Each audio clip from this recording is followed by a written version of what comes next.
Usamo-la todos os dias, certo? Mas já alguma vez parámos para pensar como é que a internet funciona mesmo? É o que vamos fazer hoje. Vamos desmistificar esta magia toda, sem complicações, diretos ao que interessa. Pensem lá nisto. O que é que acontece nos bastidores quando se clica num link? É uma viagem incrível. Um simples clique transforma-se numa ligação ao outro lado do mundo. E tudo em milissegundos.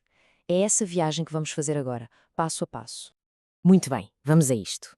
Para percebermos a internet à escala global, temos mesmo de começar pelo mais pequenino, pelo mais básico de tudo. Como é que dois computadores, ali, na mesma sala, começam a falar um com o outro? Imaginemos então a cena. Dois computadores, um ao lado do outro. A forma como eles comunicam é, no fundo, a semente de toda a rede.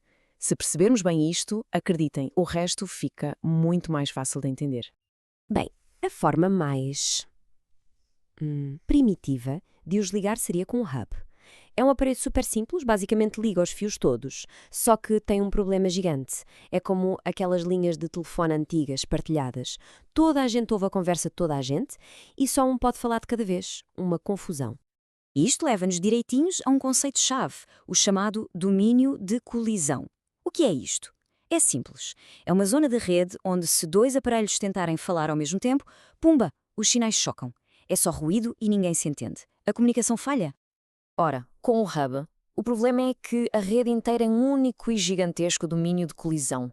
É como estar numa sala onde toda a gente grita ao mesmo tempo para tentar falar. O resultado? Caos. É super ineficiente, lento. Era claro que precisávamos de uma solução melhor. E essa solução vai, claro, com equipamentos mais espertos. Equipamentos que conseguiram transformar aquela gritaria toda numa conversa civilizada. Vamos então ver como é que se sobe de nível. E aqui está ele, o switch, a grande solução para o caos do hub. A comparação é perfeita. Se o hub era aquela linha de telefone partilhada e barulhenta, os switches são várias chamadas privadas a acontecer ao mesmo tempo, cada um na sua, sem interferências. Traz logo ordem à casa. A grande magia do switch é que ele é inteligente o suficiente para dividir a rede. Cada porta do switch cria o seu próprio mini domínio de colisão. O que é que isto quer dizer na prática? Que um computador pode estar a falar com o outro enquanto um terceiro fala com um servidor. Tudo ao mesmo tempo, sem colisões. A eficiência, claro, dispara. Ok, problema das colisões resolvido, certo? Conversas privadas a funcionar. Mas e se for preciso fazer um anúncio geral? Enviar uma mensagem que tem de chegar a toda a gente na rede ao mesmo tempo? Pois isso leva-nos a outro conceito fundamental, o domínio de broadcast. Basicamente, é a área da rede onde estes anúncios gerais são ouvidos. E aqui é que está o busilis. Os switches são ótimos para conversas privadas, mas não param estes anúncios. Uma rede cheia de switches continua a ser um grande auditório onde um grito é ouvido por todos. E é precisamente para isso que serve o router. Pensem nisto assim. Se os switches são os porteiros de um prédio que gerem as conversas nos apartamentos, os routers são os polícias de trânsito que controlam as ruas entre os diferentes bairros. Eles garantem que um anúncio feito num bairro não vai parar a entupir a cidade inteira. Eles contêm o barulho. Ok, então já temos os switches a gerir o tráfego local e os routers a ligar as redes. Mas agora vem a grande questão. Como é que um aparelho da marca X consegue falar com um da marca Y e com outro da marca Z? Tem de haver um livro de regras universal, não é? Aqui é mesmo impressionante se pensarmos bem. Um smartphone, um portátil, um servidor na Austrália, todos eles comunicam, todos falam a mesma língua de rede. Como é que isto é sequer possível? A resposta é uma das ideias mais geniais da história da tecnologia moderna.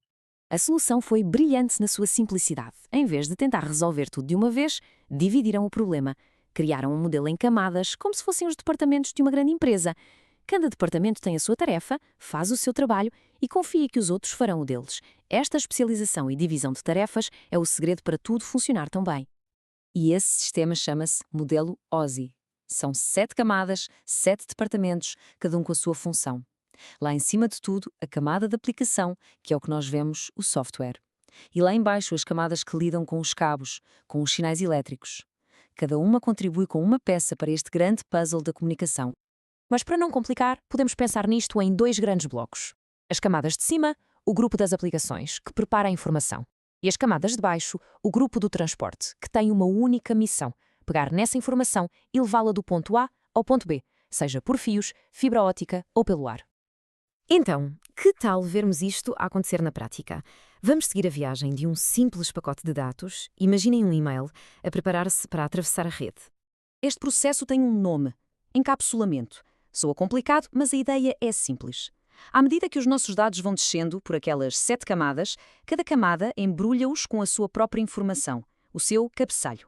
É literalmente como ir metendo uma carta em vários envelopes, um dentro do outro, cada envelope com instruções diferentes. É uma analogia perfeita. A camada de transporte, por exemplo, é o envelope que diz correio registado, garantindo que a carta chegue inteira. A camada de rede põe a morada completa, o país e a cidade. E a camada de ligação de dados? Bem, essa dá as instruções finais ao carteiro para encontrar a porta certa na nossa rua. E tudo isto leva-nos ao grande porquê. Porquê é que este sistema, que parece tão complicado com as suas 7 camadas, é na verdade a razão pela qual a internet é tão espetacularmente robusta e continua sempre a inovar? A palavra-chave é modularidade. O facto de estar tudo dividido em camadas é genial. Significa que podemos inventar uma tecnologia de Wi-Fi completamente nova, que mexe lá nas camadas de baixo, sem termos de mudar uma única linha de código nos websites ou nas aplicações que vivem nas camadas de cima. Cada departamento pode inovar à sua vontade. Foi isto que permitiu que a internet crescesse de forma tão explosiva. Portanto, resumindo tudo isto numa frase, os switches põem ordem na casa, evitando que todos falem ao mesmo tempo, os routers se fazem de polícias de trânsito entre bairros diferentes e o modelo OSI é o livro de regras que garante que toda a gente, mas mesmo toda a gente, fala a mesma língua. São estes os 3 pilares que seguram o nosso mundo digital. E para terminar, fica uma reflexão. Este modelo de regras foi pensado há décadas. Agora, com a explosão da internet das coisas, com a inteligência artificial, com milhares de milhões de novos aparelhos a ligarem-se, como é que este livro de regras universal vai ter de evoluir?